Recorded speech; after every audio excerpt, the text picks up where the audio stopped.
Okay, so this video is going to talk about why studying with friends is not only killing your grades, but also your social life. I've studied alone since I started university, and it's led me to get straight A pluses for the last 3.5 years of my studies in engineering, which has made me the top student of my year. So let's start this video with a story. Just this past year, me and my friends, we were looking for a place to study. Usually I study alone, but I'm thinking this time, let's see what happens, why not? And so we sat down in the library and we all got our laptops out, we all got our tablets out, and we started working. But what do you think happened when you get like 5-6 guys at a table?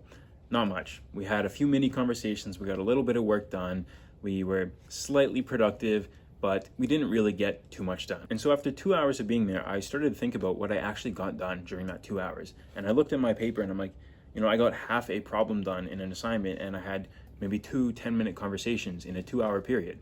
And I thought, there's gotta be a better way to do this. There's got to be a better way to spend this 2 hours. And so I thought, and I'm like, we just spent 2 hours kind of socializing, kind of working, but really not getting the benefits of either. But what if we instead spent 1 hour working and then 1 hour socializing, separating the two things? So for example, we all go separate ways, we lock in for 1 hour, we do our own work, and then after that, we get together and we can go grab lunch somewhere for an hour. And I was thinking, which one would you have gotten more work done in? Obviously the one where we had an hour dedicated to work. Which one would have been more fun? Obviously the one where you had an hour to go and do something with your friends. Which one would have scratched the social itch more? The one where you got like 2 10-minute mediocre conversations, or the one where you actually got to do something and converse with your friends for like an hour? Obviously that one. Which one would have felt more productive?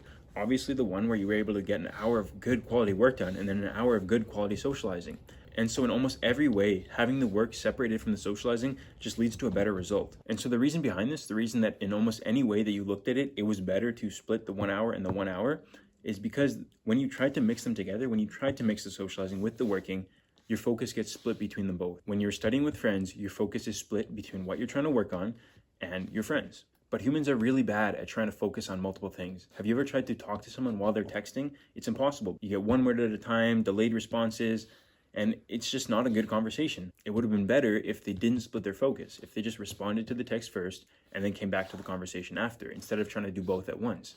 Just like how it's better to do your work first, and then you can come and socialize after, because you get the best of both. So going back to the two options, the one where you had 2 hours of semi-working and semi-socializing, or the one where you had 1 hour of quality work and 1 hour of quality socializing, the second option here, where you have 1 hour of work and 1 hour of quality socializing, really shows the power of just putting your full focus onto something. When your full focus was on the work, you got better work done. When the full focus was on your friends, you're able to socialize better. And that makes you wonder, so why does everybody study in groups then? Because everybody does it. Even professors will suggest when studying for exams for students to get together and to study in groups and to hold each other accountable. But something you'll notice is that all the top students don't actually do this. So why do the top students actually study alone while the rest of the students study together?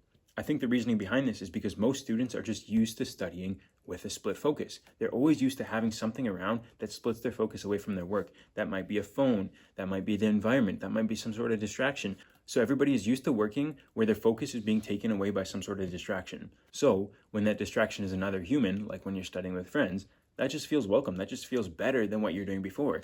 If you're going to get distracted anyways, it might as well be another human rather than like a phone or some sort of other distraction. And of course, for most people, it doesn't even feel like a distraction because it's just what they've been used to for their whole life. If you've only ever experienced unfocused work, then unfocused work beside another person feels better, and it just feels like normal, except you have a person with you, so it's better. And I'm not saying that this is terrible. If this is how you like to work, if this is how you want to work, and this is what you enjoy, go ahead. What I am saying is that sometimes when I stay late at uni, I see groups of students in the library until 9 p.m. They look tired, they look drained, they look fatigued. And why? Why is that? It's because they've been sitting at a desk all day and they haven't even been able to get work done because their focus is constantly being drawn to other things. So maybe I'm crazy, but I just don't have the desire for that. I have no interest in sitting in a desk all day, getting a little bit of work done and having a few conversations with some friends. I think that's like level 1. I think you can do a lot better than that. Now, again, if you really do enjoy socializing while studying, go ahead. But I would suggest you might as well get your actual work done first, and then you can go and socialize while studying, knowing that you're not going to get much work done anyways. And so you're not going to be disappointed at the end of it when you didn't get much work done because you went into it with the mindset that you weren't going to get much work done. But regardless, if you don't want to be pushing these long hours into the night in the library, sitting at a desk, then you need to be able to not split your focus, because that's how you're going to get done better work quicker so that you have more time to do whatever you want after. So how can you not split your focus then? And there's one answer to that, and it's that you need to control your environment.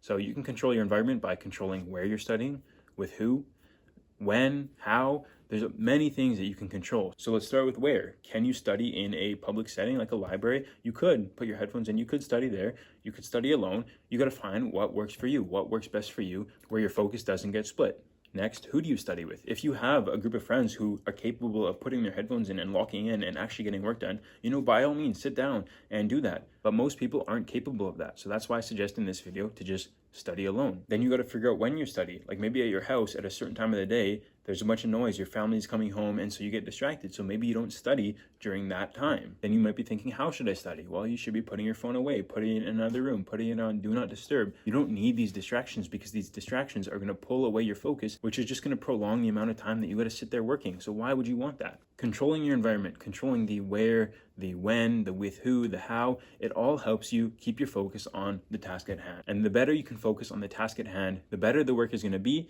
and the less time you need to spend on that task. So overall, you can just get more work done in less time, and then you actually have the extra time to go spend in the gym and to go spend with friends. So you're gonna feel more fulfilled overall. So that's it. Don't fall for the trap of studying for long hours in the library with friends. You need to control your environment so that you can give things your full focus. Otherwise, you're gonna get less work done, you're gonna feel more drained at the end of it from longer hours, and you're gonna have less fun in the end.